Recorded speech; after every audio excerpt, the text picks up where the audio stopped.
I'm happy to join with you today in what will go down in history as the greatest demonstration for freedom in the history of our nation.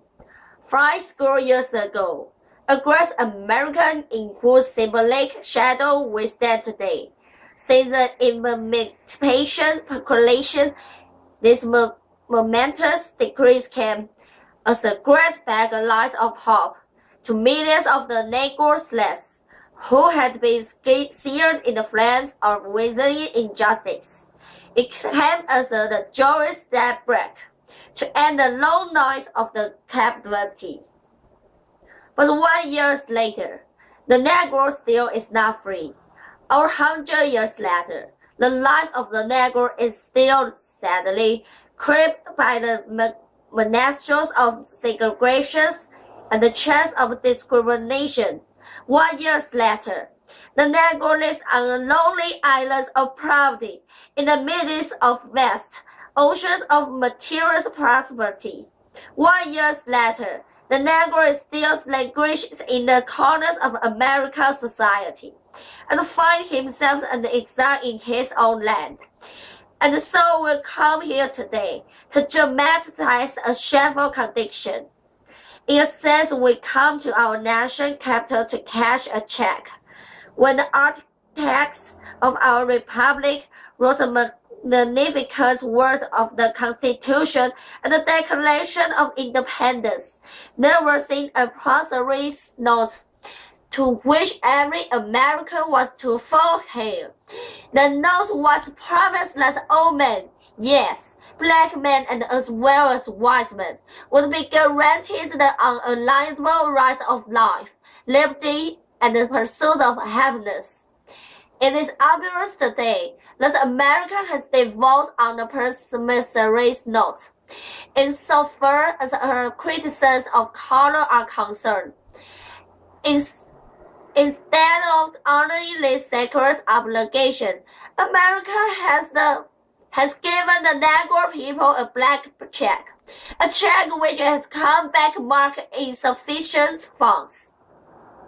But we refuse to believe that the Bank of Injustice is bankrupt.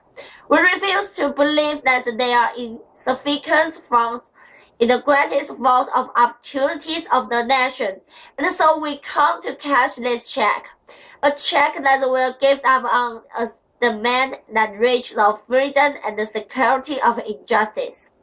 We have also come to this hard spot to remind Americans of the various urgencies of growth now.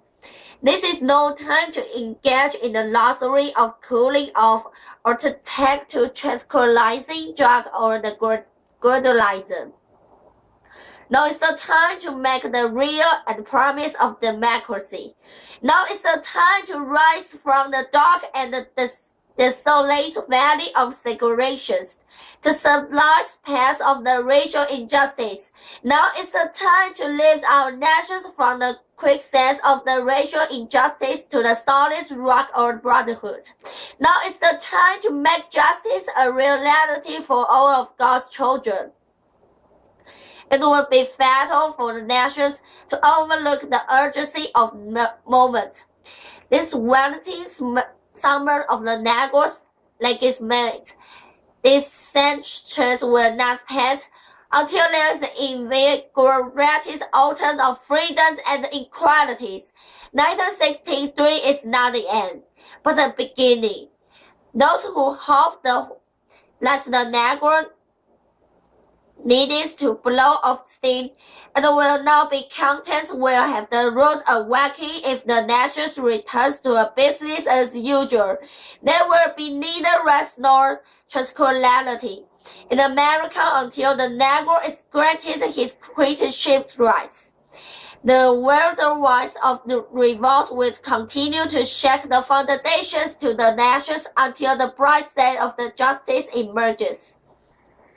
But there is something that I must say to my people, who stand on the walls there's the heart which leads into the palace of justice.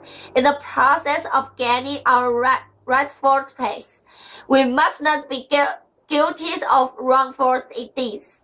Let us not seek to satisfy our thirst for freedom by drinking from the cup of bitterness and hatred. We must forever conduct our struggle on the high plane of dignity and discipline. We must not allow the creativity purpose to degenerate into physical violence. Again and again, we must rise to the majestic heights of meeting physical force with soul force. The marvelous new militancy which has engulfed the Negro community must not lead us to distrust of all white people.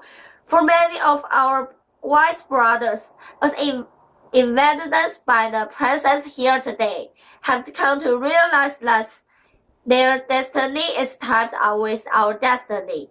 They have come to realize that their freedom is inextricably bound to our freedom. We cannot walk alone. As well as we walk, we must make the pledge that we shall always march ahead. We cannot turn back. There are those who are asking the divorce of civil rights. We will be satisfied. We can never be satisfied as long as the Negro is the victim of the unspeakable honors of poverty or brutality. We cannot never be satisfied as long as our bodies, heavy with the fatigue of travel, cannot get loading in the motors of the highways and the hotels of the cities. We cannot be satisfied as long as the Negro's basic modalities is from a smaller ghetto to a large one. We cannot never be satisfied as long as our children are stripped to their childhood, selfhood, and robbed of their dignity by signs the statute for whites only. We cannot be satisfied as long as the Negro in Mississippi cannot vote and the Negro in New York believes he has nothing for which to vote. No, we're not satisfied, and we will not be satisfied until justice roars down like waters, and righteousness like the mighty stream. I'm not unmindful that some of you have sat here out of great trials and tribulations. Some of you have fresh from the narrow jail cells. Some of you have come from areas where your request for freedom left you battered by the storms and the persecutions and stressed by the winds of brutality. You have been the virtues of creative service. Continue to work with the fact that unnear service is redemptive. Go back to the Mississippi. Go back to Alabama. Go back to South Carolina. Go back to the jungle. Go back to the Louisiana. Go back to the slums and the ghettos of our northern cities, knowing that somehow this situation can be and will change. Let us not wallow in the valley of despair. I said today, my friends, so even though we face the difficulties of today and tomorrow, I still have a dream. It is a dream deeply rooted in the American dream. I have the dream that one day this nation will rise up and live out on the true meaning of its creed. We hope this truth to be self-evident, that all men are created equal. I have the dream that one day on the red hills, the Jaguar, the sons of the former slaves, the sons of former slaves owners will be able to sit down together at the table of brotherhood. I have the dream that one day even the states of Mississippi and states sweltering with the heads of injustice, sweltering with the heads of oppression, would be transformed into the oasis of freedom and justice. I have the dream that my 4 little children would be one day live in a nation where they would not be judged by the color of their skin, but by the content of their character. I have the dream today.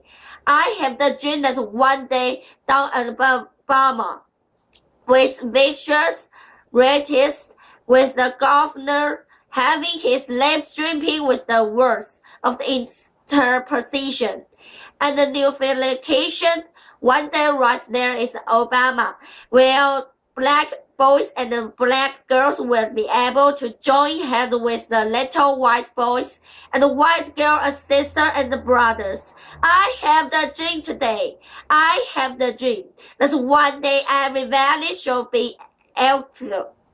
Every hills and mountains should be made low. That road place will be made place and the crooked place will be made straight. And the glory of the Lord should be revealed. And all flesh should eat together. This is our hope. This is the fact that I'm going back at the southwest. With that fact, we will be able to heal out of the mountain of despair a stone of our hope. With this fact, we were able to transform and juggling discourse of the nation into the beautiful symphony or brotherhood. With these faith, we will be able to work together, to pray together, to struggle together, to go to jail together, to stand up for freedom together, knowing that we would be free one day. This would be the day. This will be the day when all God's children will be able to sing with new meaning. My country of thee, sweet land of liberty. Of this I sing. Land where my father died, land of the pilgrim's pride. From every mountainside, let's free the race. And if the America is to be a great nation, this must come true. So let's free the race from the prodigious hilltops of New Hampshire. Let's free the race from the massive mountains of New York. Let's free the race from the hazy edges of Pennsylvania. Let's free the race from the snow-capped Rockies of Colorado. Let's free the rain from the Cumberland slope of California. But not only that, let's free the Stone Mountain of Gilgoria. Let's free the rain from Lookout Mountain of Tennessee. Let's free the rain from every hills and the most hills, Mississippi, from every mountainside. Let's free the rain. And when this happens, when enough to free the race, when we let it race from every village and every hamlet, from every state and every city, we will be able to speed up that one day. When all God's children, black men and white men, Jews and Gentiles, Protestants and Catholics, would be able to join hands and sing in the words of the Negro Scripture. Free at last, thank God Almighty, we are free at last.